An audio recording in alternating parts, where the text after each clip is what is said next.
kani practice tag drive na ni mga idol kay purag di pa makita ingon nga binasa gyud. So para gandagan sa tanay kay naman sa datong krudo gamay. Pasison ni mga idol. Padi. Season pa season.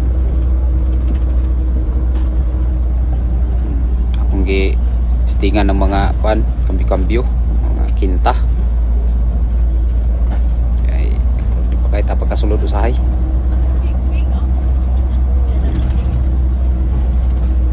Taon nga ako anad ko sa drive sa una sa farm pero kung mga drivean sa una itong mga karaan na kayo mga sakinan niya isod na kayo pasulod ng mga kambyo dool ra sa dangdaganan niya paliko-liko unang gamit nimo dito sa una tresira lagi og kuan segunda pilmira ikagid kay pagkakwarta daw kinta kini kay medyo tagas man ang dalan ni nga sige na ko pagisan ng mga kinta nga dagan kwarta mga kambyo birada ba para abtik ta mga kambyo kung pag-abot na syudad may des bukid kay may kuan ni makay tao din ni buwan lang sa din sinana di sa mais oh tong among gilobo sige gulana mong lugay na uga uban ng mga batos oh sakay